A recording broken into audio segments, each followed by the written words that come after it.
Rita, we now see South Australia. They've now gone, oh, hang on. In South Australia, where they were going to bring in a voice, they've gone, oh, hang on, no. Let's slow down 6 months on the voice because maybe it gives the game away. Well, and we're seeing the states press ahead with treaties. We've got one in Victoria, Queensland.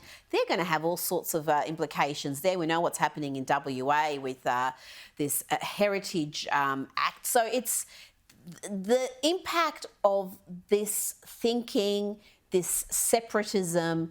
It is going to be profound. It's going to impact everybody. It's not going to be something where you can just say, oh, well, I don't need to worry about that. I'm not a farmer. I don't have huge tracts of land. I'm not a big business. I don't have to go through these processes. No, it is going to impact everybody. So get interested because this is our country we're talking about. And yes, of course, the voice, if we have a federal voice, it's going to turbocharge all of this because we know it with the Uluru Statement from the heart. It doesn't stop with the voice. It then have truth-telling and treaty and everything that comes with that. James? It's just amazing that the government have said we're going to delay this until after the referendum because, I mean, it's going to be a fiasco. They're electing 46 members of the South Australian Voice, 12 of whom will then form a special group that speak to the parliament. It's almost like a shadow government with their own shadow cabinet. It's almost like that's what it's meant to be. Exactly. Yes. And so they're trying to hide this from the public before the referendum so that we don't realise what we're really voting for. Well, we've seen examples of it in Queensland. We've seen this treaty nonsense going ahead there. The worst thing, the real giveaway, is what's happening in Western Australia, which is, of course, the Aboriginal Cultural Heritage Act. We'll be speaking later in the show to Tony Seabrook, head of the Pastoral Graziers Association there in WA. He's got a lot to say on this Aboriginal Cultural Heritage Act. But again, it's just a taste, a tiny taste of what happens if the voice gets the yes vote. And yet another reason why the voice should get the no vote. I just quickly read. No, you go first, and then I want to read this out. I was just going to mention, get The Australian, if you haven't already this weekend. Read Jeffrey Blaney's magnificent piece. Great historian, and he talks about the Uluru Statement from the heart. He talks about the falsehoods. He talks about the militant nature of it, the fact that we keep having this statement presented, particularly by the Prime Minister, some sort of a warm-hearted call for reconciliation, where it actually is not. If you actually look at it, there is very nothing warm about it. No. There's nothing warm. There's nothing really conciliatory. There's no sort of appreciation for everything that Australia is today. It is a militant statement, and he goes through some of that. So I think that's really important reading because these misrepresentations, and he talks about this, have become so widespread. You repeat a lie often enough, it becomes accepted. And some of these lies we've heard, now this isn't in the Uluru Statement, but the flora and fauna lie, for example. Yes, which has been trotted out by many. Linda Burney. Within Parliament. Linda Burney. More Stan than once. Grant has trotted it out in the past. A number of people on the ABC, Charlie Pickering and Indigenous activists. And it's a falsehood. Often.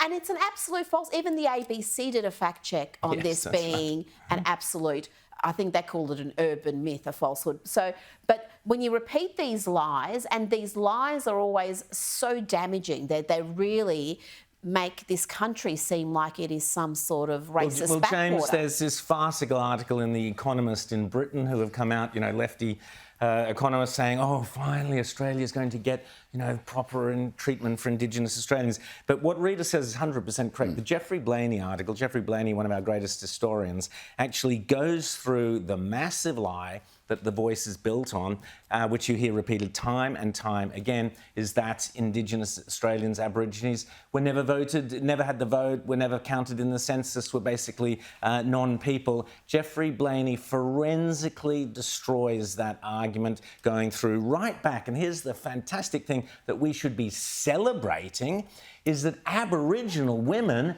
in South Australia had the vote long before women in the rest of the world. So there you go. Yep. Why aren't we celebrating that? Why aren't we getting up and saying, wow, wonderful for Indigenous women and for Indigenous Australians that they had the vote long before many women around the world? Why aren't we saying, well done to Australia for doing that? But instead we get these lies that Aborigines weren't counted in the census. A lie. We've had Warren Mundine on this show. He remembers his parents and his grandparents voting as when he was a tiny kid and when they were, and so on. So the lies are manifest. Well, I mean, the reason why we can't celebrate the incredible progress that we've made in this country is because then you end the grievance industry. Precisely. And you put a whole lot of people out of work and they fail to enjoy the perks that they're enjoying on the back of stirring division. Exactly. Now, one of the arguments is a 9-page, I think it is, or 14-page, or some massive document that the Yes campaign have released. We've seen a little bit of it.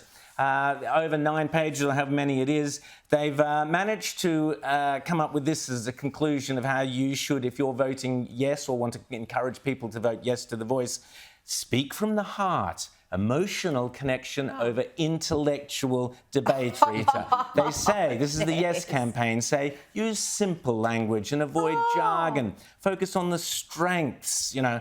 And then basically they say, if in doubt, keep it simple. So in other words, there ain't any intellectual reason to vote yes to the voice. There are plenty of intellectual reasons to vote no, I can't believe Rita. that. They're saying the quiet bits out loud. That's how desperate they're getting, because as we saw with that news poll that came out at the start of the week, 4 out of 6 states, already the no vote is greater than the yes vote.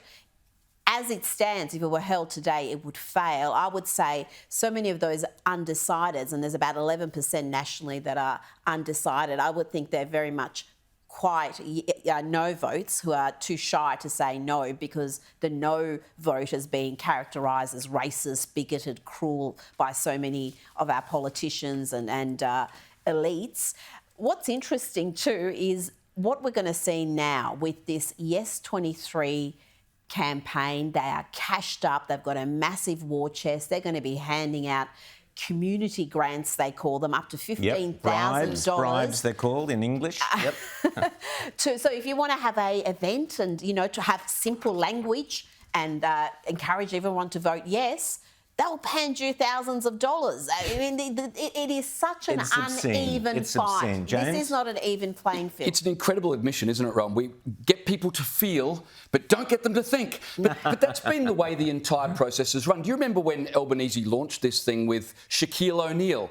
Yes, he trotted out an NBA basketballer, and we were supposed to think, OK, a black American is here, therefore something to do with race relations in Australia must be that the whole thing from the beginning has lacked any intellectual basis.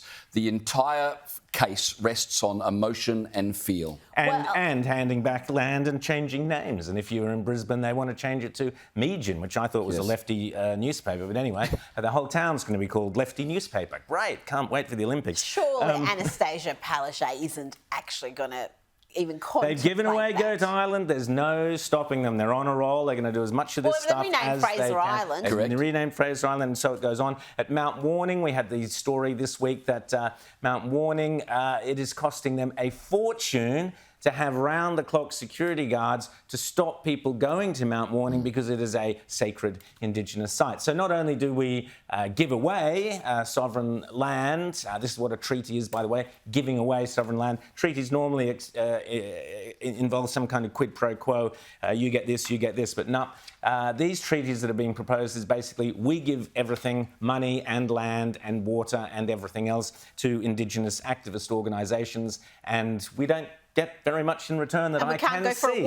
And we can't go for a walk. And there'll be bodyguards to keep us away. Can't wait for what this is going to do, James, for our tourism industry. The insult to injury there is not only are we banned from walking up Mount Warning, which people have done since 1904 when the walking track was established, but we also pay for the security guards to stop us from walking up there. If they're going to hand back the land to the original owners, perhaps the original owners should pay for the security rather than everybody else. Well, that would be an idea, but I would just like to have beautiful countryside or mountains open to Australians and our tourists to actually enjoy. If there's walking tracks there... That does make sense, you would have thought. Why would you prevent people from going for a walk up a mountain to look at the scenery, appreciate this beautiful country, and then go home? I mean, really, is this what we've come to? That is what we've come to. We've come to a massive attempt by activists for a land grab, a money grab, a power grab, you name it, the grab is on.